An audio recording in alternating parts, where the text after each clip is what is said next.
My name is Jenna Bird, and I'm with Auburn University. I'm in their nurse practitioner program. The purpose of this video is a public service announcement to talk about the nurse practitioner role. So I'm going to be bringing up three main points in this video.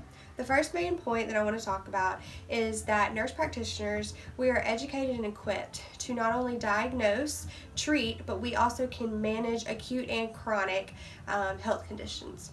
So the states are actually responsible for regulating the scope of practice for nurse practitioners. So this can limit or it can expand their ability to practice independently as a primary care physician.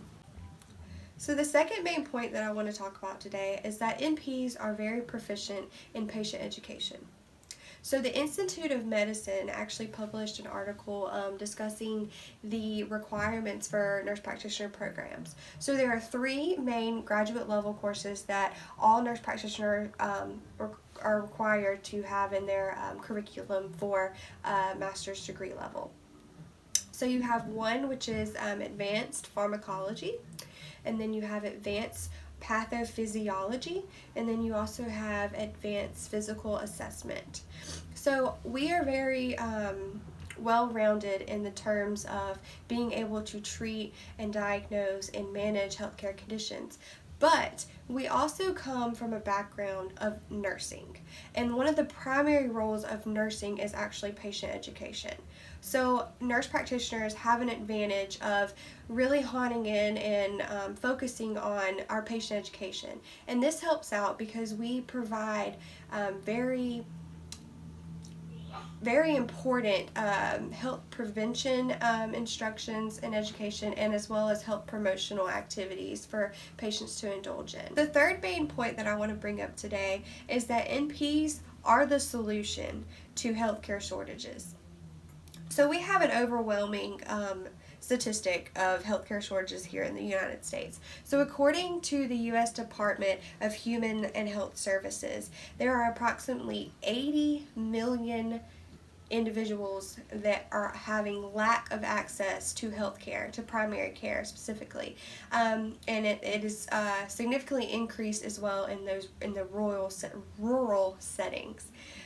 So there is an article that I have wrote down that I've read, Trends in State Regulation of NPs and PAs. I've read this article, and it stated in there as well that there's only there's 1 in 5 individuals that do not have access to primary care. The ratio that they have came up with is 2,000 population of people to one healthcare provider, which is a staggering number. And then also they stuck in there as well that medical students, there's only 1 out of 4 that are actually going into primary care. So as you can see, we have a great demand, but we do not have a supply of the primary care physicians, the medical students going into primary care. So there's just this gap that's not being filled. So this is why nurse practitioners need to be allowed to practice individually. We should be the ones to fill in that gap. By allowing us to practice individually, we will lower the lack of access number and the statistics that are outstanding. So by allowing us to be able to practice independently, which we can do, we are equipped and we are educated enough to do that, I think we'll be able to shorten that number and help bridge the gaps together. So the last thing I want to leave you with is just one little thought. Healthcare costs, they're ridiculously high. We all can agree on that. So, why? Why are they ridiculously high? And it's because these patients, they're not receiving any care in the primary care setting.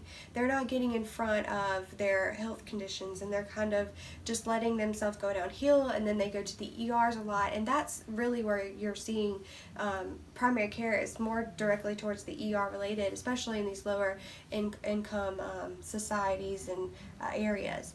So if you can allow ease of access to healthcare by letting nurse practitioners become primary care physicians and independently work, then you will reduce the number of readmission to the hospitals and the ER staggering rates. So by doing this, you will prevent and promote health outcomes from people, and then in turn that will reduce the health income cost or the health care cost. So this is why it is of utmost importance that we push and we strive to allow nurse practitioners to practice independently. Thank you for watching this video.